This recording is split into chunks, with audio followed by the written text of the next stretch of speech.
Membaca Al-Quran, ada dua tempat di dalam sholat itu yang kita diharamkan membaca Quran. Ketika sujud dan ketika ruku, itu haram baca Al-Quran. Karena ada larangan dari Rasulullah Shallallahu Alaihi Wasallam.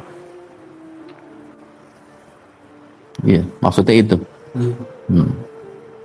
Jadi habis kita baca Subhana Rabbil Azim, kita baca Al-Fatihah di situ atau baca ayat-ayat lain, itu nggak boleh haram.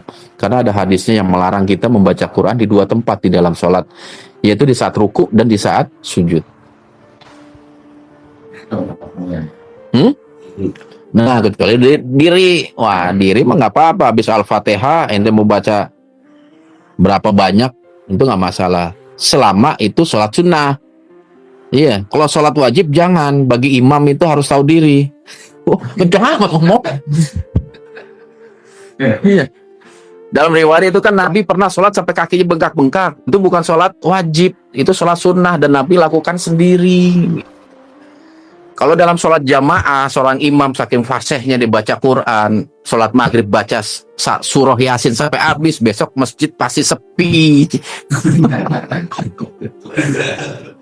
Iya, jadi imam juga harus tahu diri.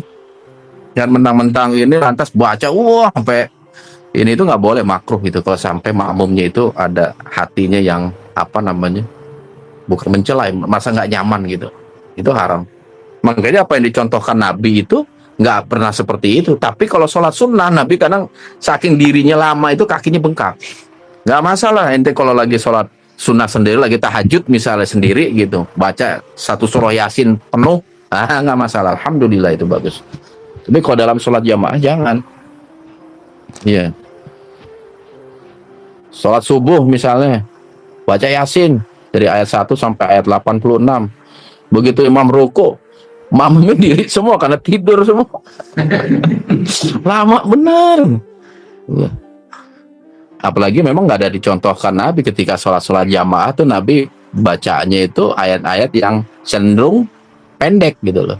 Sholat maghrib itu Nabi seringnya kuliah dengan kulku. Sholat maghrib gitu.